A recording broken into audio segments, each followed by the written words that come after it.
రాజకీయాలు కూడా పక్కన పెట్టి పదవిని కూడా పక్కన పెట్టి వెంటనే వైఎస్ఆర్ కాంగ్రెస్ పార్టీలో ఆ రోజు కృష్ణా జిల్లాలో మాజీ శాసనసభ్యుడిగా నేను ఒక్కడే వచ్చాను. ఆ రోజు ఈ పేరుని నాని లేడు, ఆ రోజున కొడాలి నాని లేరు, ఆ రోజు పేరు రమేష్ లేరు, ఎవరు లేరు. ఇవాళ ఎవరైతే కోటరీగా ఉన్నారో ఎవరు లేరు. నేను ఒక్కడే, నేను గౌతమ్ రెడ్డి. మరి పార్టీని వీడవలసిన అవసరం ఎందుకు వచ్చిందని చెప్పి మరి కొన్ని విషయాలు మీకు తెలియజేయాలి. ఆ విషయాలు కూడా మీకు నేను తెలియజేస్తున్నాను. మరి తర్వాత మొదటిసారి మరి మంత్రి పదవి రాలేకపోయినప్పుడు కూడా మళ్ళీ తిరిగి రెండోసారి వస్తాను ఆశపడ్డాం, అయినప్పుడు కూడా రాలేదు. సరే మంత్రి పదవి తీసి పక్కన పెట్టినా కూడా ముఖ్యంగా విశ్వసనీయత అనేది ఉండాలి. రాజశేఖర రెడ్డి గారు కూడా విశ్వసనీయత అంటూ ఎప్పుడు చెప్తున్నారు. అటువంటి విశ్వసనీయత అనేది జగన్మోహన్ రెడ్డి గారిలో పొరవడైంది. ఎప్పుడు కూడా మరి ఆనాడు ఆయన అధికారంలో లేనప్పుడు ఎవరైతే అనేక రకాలుగా ఇబ్బందులు గురయ్యారో మళ్ళీ తిరిగి వారందరూ కూడా ఈయన కోటరీగా ఏర్పడి మరి వారు చెప్పిన మాటలే వింటాం, అలా అనేక రకాలుగా చేస్తున్నారు. జగన్మోహన్ రెడ్డి గారు ఒకటి అంటూ ఉంటాడు, నేను విన్నాను, నేను ఉన్నాను అంటాడు ఆయన. నేను విన్నాను అంటే మనం ఏదైనా చెప్పడానికి వెళ్తే వింటాం అనేది ఎప్పుడు లేదు ఆయన. నేను ఉన్నాను అని అంటాడు ఆయన. మనం ఎప్పుడైనా అపాయింట్మెంట్ కోరితే 10 రోజులు, 15 రోజులు, నెల రోజులు ఒక శాసనసభ్యుడిగా అనేక రకాల అవసరాలు ఉంటాయి.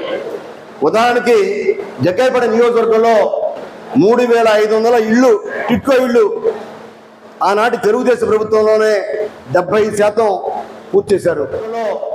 3500 ఇళ్ళు, టిట్కో ఇళ్ళు ఆనాటి తెలుగుదేశం ప్రభుత్వంలోనే 70% పూర్తి చేశారు. మనం చేయవలసిందంతా 20%. Drinking water, flooring, immunities, current, ఇంకా కొన్ని పనులు చేయవలసిన పనులు ఉన్నాయి. 25%.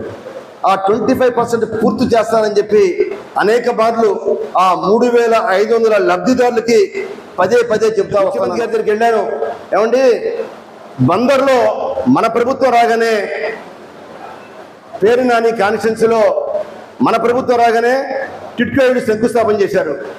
మన ప్రభుత్వంలోనే ప్రారంభోత్సవం చేశాం. గుడివాడ కొడాలి నాని కాన్స్టిట్యున్సీలో మన ప్రభుత్వం రాగానే శంకుస్థాపన, మన ప్రభుత్వంలోనే ప్రారంభోత్సవం. కానీ జగ్గయ్యపేటకు వచ్చేసరికి 70% ఆనాటి తెలుగుదేశం ప్రభుత్వం కట్టి పూర్తి చేసిన ఇళ్ళు, 20% నేను చేయబోయేసరికి లబ్ధిదారులు నాకు లెటర్లు రాశారు. గుడివాడలో, బందర్లో శంకుస్థాపన చేసి ప్రారంభోత్సవం కూడా అయిపోయినాయి, మీరు ఇక్కడ నిద్రపోతున్నారా మీరు అని చెప్పి ఒక కుర్రవాడు నాకు లెటర్ రాస్తే ఆ లెటర్ తీసుకొని చూపించాను. అయినా కూడా స్పందన లేదు. చేద్దాం అబ్బా, చేద్దాం తొందరపడతా ఇలాగాని సమాధానాలు. మరి అక్కడ ఎలా పూర్తయినాయండి? గుడివాడ, బందరు, జగ్గయ్యపేట ఏం పాపం చేసింది ఎప్పుడు అడిగాం, అయినా కూడా ప్రయోజనం శూన్యం. ఈ విధంగా అనేక రకాల అవమానాలు, అనేక రకాలుగా ఇబ్బందులు గురైంది కాబట్టి ఇవాళ ఈ నిర్ణయం. అక్కడ మంచి జరగట్ల, అనేక రకాల అవమానాలు, అనేక రకాలుగా అభిప్రాయ భేదాలు. మరి ఆయనకి ఎప్పుడు కూడా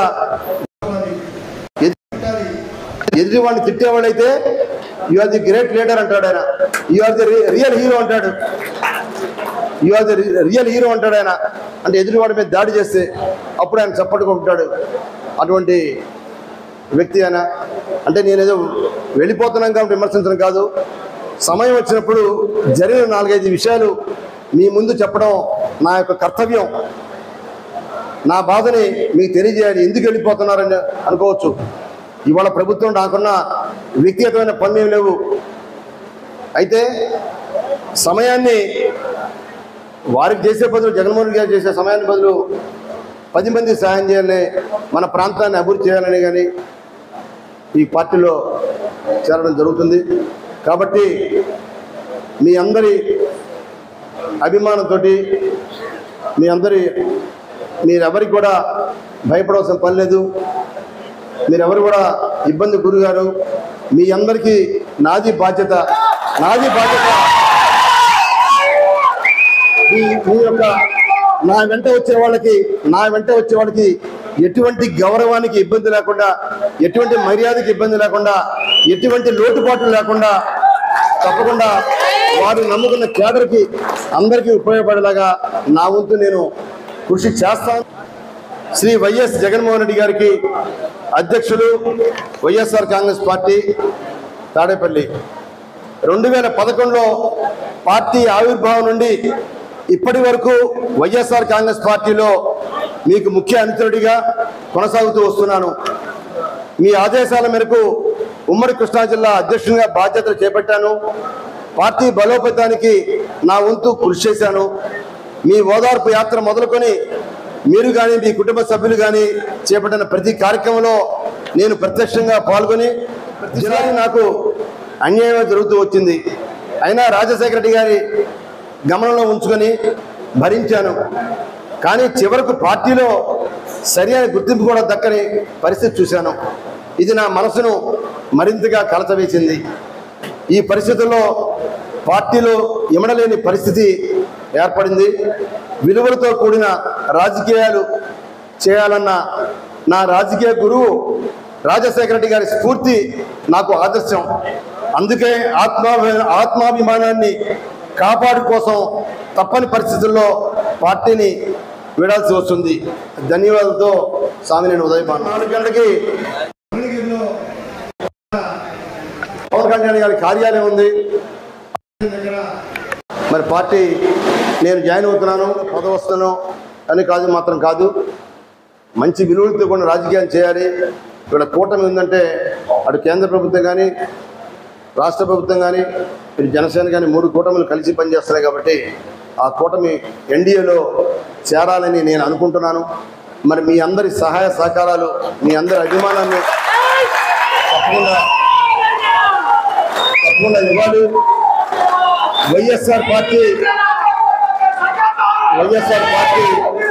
అంటే అందరికీ వైఎస్ఆర్, ఆ వైఎస్ఆర్ అనే పేరు మనం మర్చిపోలేము. అయినప్పుడు కూడా వైఎస్ఆర్ యొక్క ఆశయాలను, ఆయన యొక్క అభిప్రాయాన్ని కూడా జగన్మోహన్ రెడ్డి గారు ఎక్కడ కూడా గౌరవించట్లా. ఆత్మాభిమానాన్ని అవమానాలు పడుతూ ఎక్కడ కూడా మనం ముందుకు వెళ్ళలేము. ఒక అపాయింట్మెంట్ ఇవాళ ప్రతిపక్షంలో వచ్చిన తర్వాత కూడా నేను ఇంకో విషయం చెప్తాను.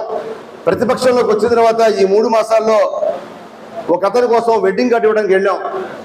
విజయవాడలో క్యాంప్ ఆఫీస్కి వెళ్ళాం. 2:30 అయింది. 2 లోపలికి వెళ్ళిపోయారు. ఆయన పళ్ళు, స్వీట్స్, మనవాళ్ళు, అమెరికాలో ఉన్న తమ్ముడు అందరూ వచ్చారు వెడ్డింగ్ కార్డు ఇవ్వాలని. 2:30కి వెళ్ళాం. 2 లోపలికి వెళ్ళారు. కేఎన్ అడిగాను, బాబు ఇప్పుడే లోపలికి వెళ్ళారు కదా, జస్ట్ వెడ్డింగ్ కార్డు ఇచ్చేసి 2 నిమిషాలు బయటకు వస్తాం, 2 నిమిషాలు వచ్చేస్తాం బయటకంటే కుదరదు. మళ్ళీ మీరు రేపే. వాళ్ళు అనపర్తి నుంచి వచ్చారు, తూర్పుగోదావరి జిల్లా అనపర్తి నుంచి వచ్చారు. వాళ్ళు నాకు మిత్రులు, నాతో పాటు యువజన కాంగ్రెస్లో పనిచేశారు. నేను స్థానికుడిని, జిల్లా స్థానికుడిని. జిల్లాలో స్థానికంగా ఉండి క్యాంప్ ఆఫీస్కి వెళ్ళి వెడ్డింగ్ కార్డు కూడా ఇవ్వలేని దౌర్భాగ్య పరిస్థితి. ఇలా అయితే ఇలా ఎన్నో ఉదాహరణలు చెప్పాలని చాలా ఉదాహరణలు ఉన్నాయి. మున్సిపల్ చైర్మన్ని, కౌన్సిలర్స్ని పరిచయం చేయాలని చెప్పి 2 సంవత్సరాలు ఇప్పుడు సుందరమ్మ గారు ఉన్నారు, కౌన్సిలర్స్ ఉన్నారు, చాలామంది కౌన్సిలర్స్ ఉన్నారు. కోటేశ్వర మాజీ councillor, Sundaramma garu president councillor, Prabhakar vice chairman, Firoz భార్య వైస్ చైర్మన్.